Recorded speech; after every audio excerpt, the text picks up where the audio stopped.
পাঁচমেশালি গল্পের আসরে আজকের নিবেদন হরিনারায়ণ চট্টোপাধ্যায়ের লেখা একটি গল্প ভৌতিক। ভূত আছে কি নেই এ তর্ক বহুদিনের। ভগবানের অস্তিত্ব নিয়েও এ ধরনের তর্ক আদিম যুগ থেকে চলে আসছে। দুটো তর্কেরই আজও নিষ্পত্তি হয়নি। বিজ্ঞানের যুগে তোমরা হয়তো এসব মানতে চাইবে না। অণুবীক্ষণ আর দূরবীক্ষণ যন্ত্র দিয়ে যা দেখা যায় না তার অস্তিত্ব নেই, এই তোমাদের মত। ভূতের কথা তোমাদের মতন এতদিন আমিও বিশ্বাস করতাম না। অনেক জায়গায় ভূত দেখার আমন্ত্রণ পেয়েছি। পোড়ো বাড়িতে রাত কাটিয়েছি, ঘোর অমাবস্যায় শ্মশানে ঘোরাফেরা করেছি। কিছু চামচিকে আর শেয়াল ছাড়া আর কিছুই নজরে পড়েনি। ভূত সম্বন্ধে আমিও ঘোরতর অবিশ্বাসী হয়ে উঠেছিলাম। এমন সময় ব্যাপারটা ঘটল। ঠিক আমাদের পাশের বাড়িতে থাকে সমর রায়। ছেলেটি দেখতে যেমন সুন্দর, লেখাপড়াতেও তেমনই উৎসাহী। বিএ পরীক্ষা দেবার আগে মাঝে মাঝে আমার কাছে পড়তে আসতো। সেই সময়ে তার বিদ্যাবুদ্ধি পরখ করার সুযোগ আমার হয়েছিল। তাছাড়া এক্কেবারে পাশের বাড়িতে থাকতো। খুব ছোটবেলা থেকেই তাকে দেখেছি। ইদানিং অনেক দিন সমরের সঙ্গে দেখা হয়নি। শুনেছিলাম পরীক্ষার পর সে বাইরে কোথায় বেড়াতে গেছে। এক সন্ধ্যায় ঘরে বসে একটা বই পড়ছি। বাইরে ঝড়ের আভাস, জানলা দরজার পর্দাগুলো দমকা বাতাসে উঠছে। দুই এক ফোঁটা বৃষ্টিও যেন গায়ে এসে পড়ল। কিন্তু বইটা এত ভালো লাগছিল যে উঠে গিয়ে জানলাগুলো বন্ধ করতেও ইচ্ছা করছিল না। হঠাৎ সশব্দে দরজাটা খুলে গেল। ভাবলাম ঝড়। চোখ ফিরিয়েই কিন্তু আমি অবাক হলাম। সমর এসে দাঁড়িয়েছে। উস্কো খুস্কো চুল, পাংশু মুখ। কি সমর, কবে ফিরলে? বইটা মুড়ে প্রশ্ন করলাম। সমর কৌচে আমার পাশে বসে বলল, এই একটু আগে। জামা কাপড় ছেড়েই আপনার কাছে চলে এসেছি। কি ব্যাপার? মনে হলো সমরের বোধহয় জরুরি কোনো কথা বলবার আছে। আপনার সময় হবে এখন? আপনার সঙ্গে একটা কথা আছে। হাসলাম। অফুরন্ত সময়, বলো, কি তোমার কথা? আপনি ভূত বিশ্বাস করেন মাস্টারমশাই? এ প্রশ্ন হাজার জায়গায় শুনেছি। সোজাসুজি উত্তর না দিয়ে বললাম, কি বলতে চাইছো বলো তো? মৃত্যুর পরে মানুষ শেষ হয়ে যায় না মাস্টারমশাই। ভূত বলুন, আত্মা বলুন, তারা মাঝে মাঝে দেখাও দেয়, আবার তাদের অস্তিত্বও জানিয়ে যায়। বুঝলাম, কোনো কারণে সমর খুব উত্তেজিত হয়েছে। অনেকেরই রজ্জুতে সর্পভ্রম হয়। আধো অন্ধকারে গাছপালা দেখে ভূত প্রেত কল্পনা করে, কিংবা বদমাইশ লোকের প্রতারণায় ভুলে মনে করে অশরীরী কিছু একটা দেখেছে। সমরের পিঠে হাত রেখে বললাম, মাথা ঠান্ডা করে কি হয়েছে বলো তো?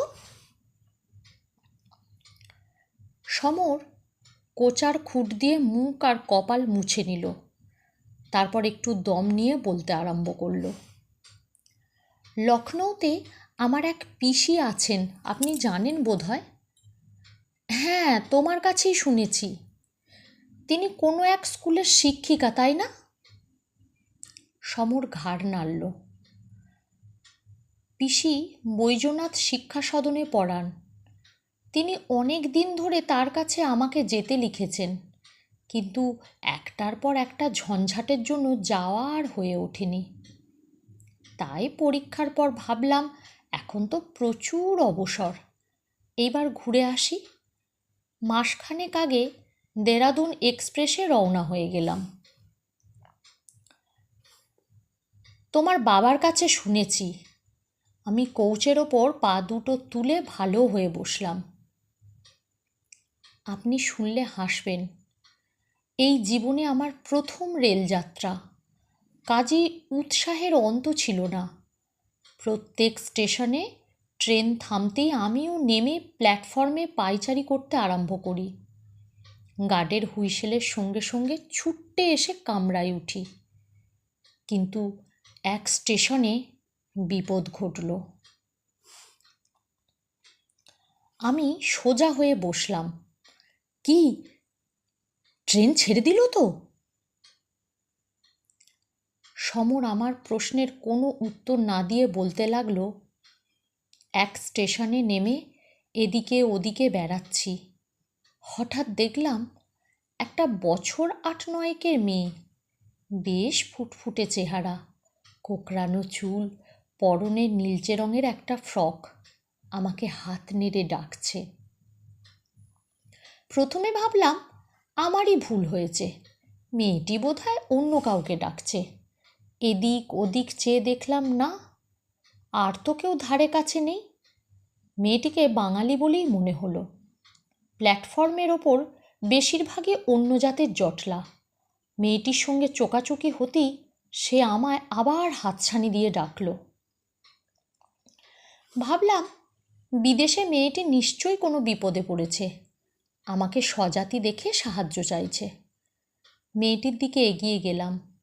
মেয়েটি দাঁড়িয়েছিল। আমি এগুতেই সে চলতে শুরু করলো স্টেশনের বিশ্রাম কক্ষের দিকে।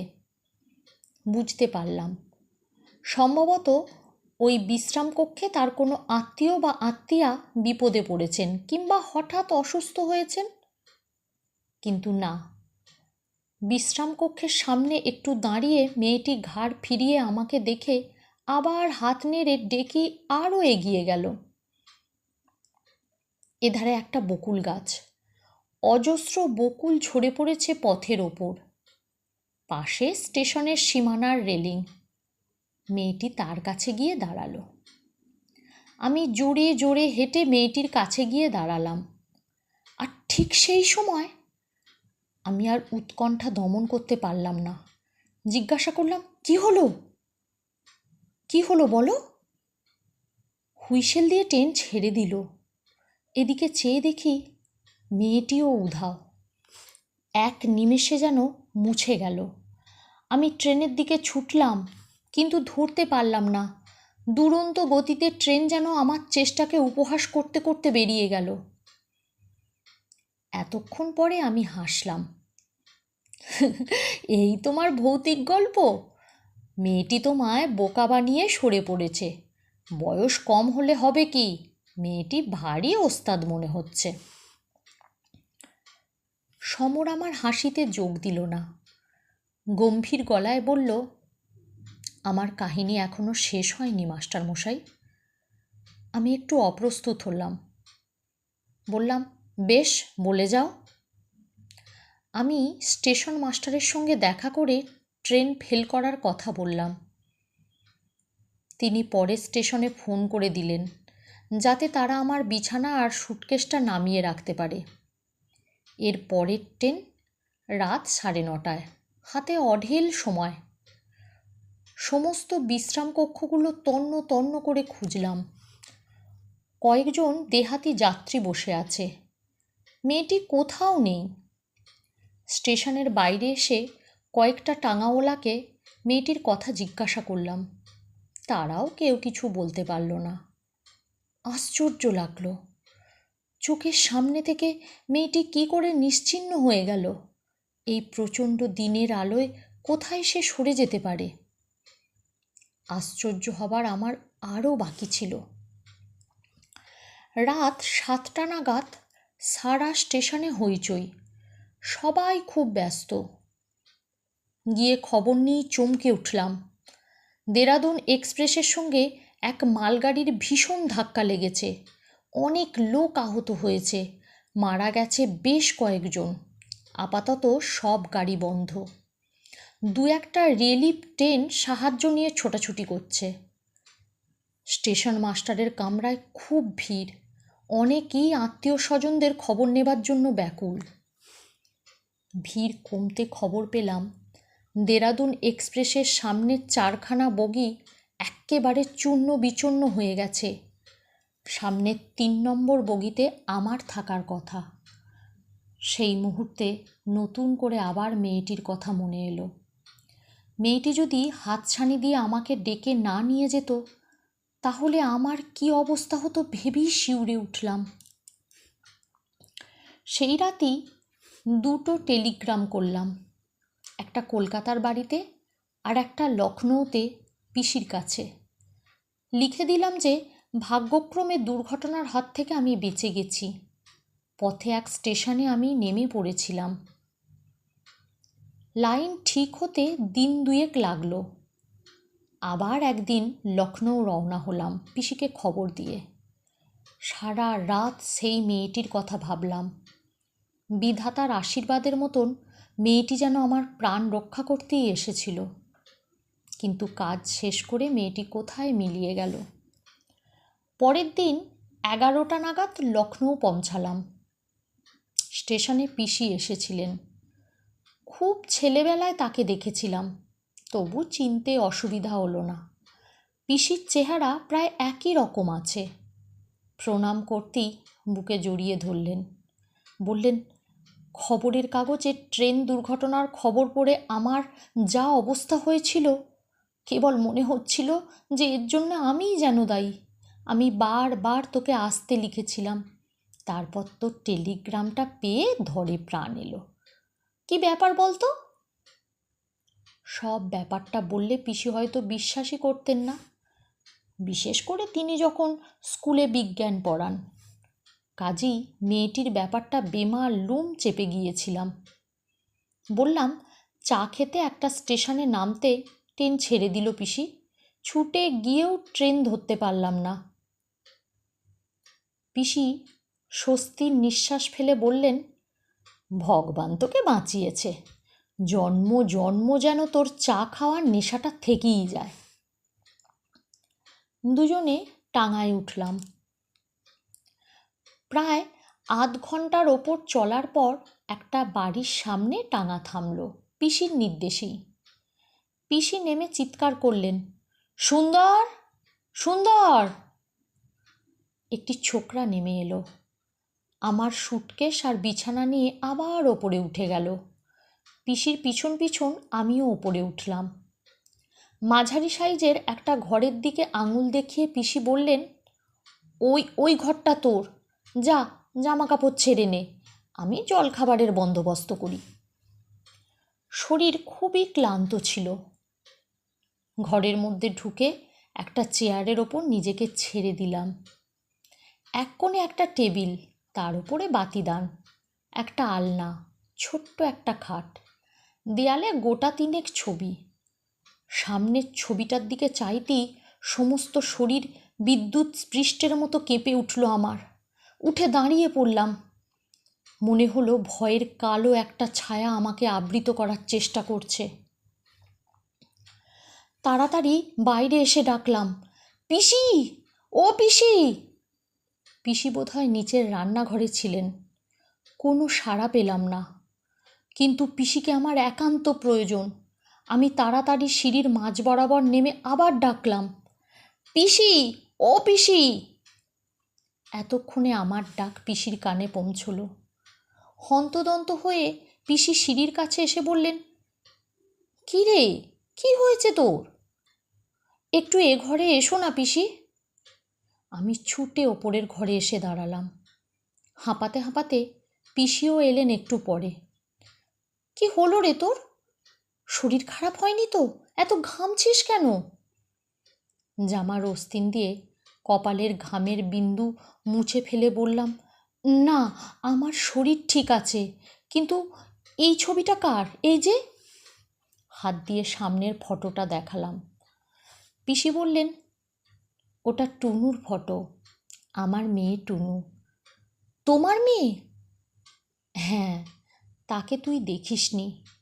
তোর জন্মাবার বছরখানেক আগেই টুনু মারা গেছে টাইফয়েডে। বোধহয় বছর 8 হয়েছিল বয়স। শেষ দিকে কণ্ঠস্বর, একটু গাঢ় হয়ে এলো, কিন্তু ঠোঁটটা কামড়ে থেমে গেলাম। কিন্তু কী রে, কী বলবি বল? পিসি বললেন। তুমি কি বিশ্বাস করবে পিসি? বিশ্বাস করবার কথা নয়। কথাটা বল, তবে তো বুঝবো বিশ্বাস করার কথা কি না। পিসি আমার ভাবভঙ্গি দেখে রীতিমতো বিস্মিত হলেন। টুনুদির সঙ্গে আমার দেখা হয়েছে পিসি। আমার কথা শেষ হবার আগেই পিসি ধপাস করে চেয়ারে বসে পড়লেন। ভাবলেন নির্ঘাত ছেলেটার মাথা খারাপ হয়েছে। একটু একটু করে সব বললাম। যখন শেষ করলাম, পিসির চোখ দিয়ে টস টস করে জল পড়ছে। পিসি বিজ্ঞান পড়ান, কিন্তু একটি কথার প্রতিবাদ করলেন না, কিচ্ছু অবিশ্বাস করলেন না। শুধু বললেন, টুনুই তোর প্রাণ বাঁচিয়ে দিয়েছে। এবার সমর আমার দিকে ঘুরে বসল। বলুন মাস্টারমশাই, কী করে এটা সম্ভব? মারা যাবার পরেও কি আত্মার স্নেহ, দয়া, মায়ার আকর্ষণ থাকে? নিজের আত্মীয়দের বাঁচাবার জন্য তারা কি মানুষের দেহ ধরে আবার ফিরে আসতে পারে মরলোকে? বাইরে ঝড়ের সঙ্গে প্রবল বৃষ্টি শুরু হয়েছে। আম গাছের একটা ডাল জানালার পাল্লায় মাথা ঠুকছে অনবরত। জলের ঝাপটায় ঘরের অনেকখানি ভিজে গেছে। সেই দিকে চেয়ে চুপ করে বসে রইলাম। কি উত্তর দেব সমরের প্রশ্নের? চিরদিনের জন্য হারিয়ে যাওয়া মানুষ নিজের লোককে বিপদ থেকে রক্ষা করার জন্য আবার পৃথিবীতে ফিরে আসে? তাও কি সম্ভব? গল্প পাঠ ভালো লাগলে লাইক, কমেন্ট, শেয়ার করবেন। আর আমার আরও গল্প শুনতে হলে আমার চ্যানেলটিকে সাবস্ক্রাইব করে আমার পাশে থাকবেন। আবার আসবো অন্য একটা গল্প নিয়ে। সবাই ভালো থাকুন। নমস্কার।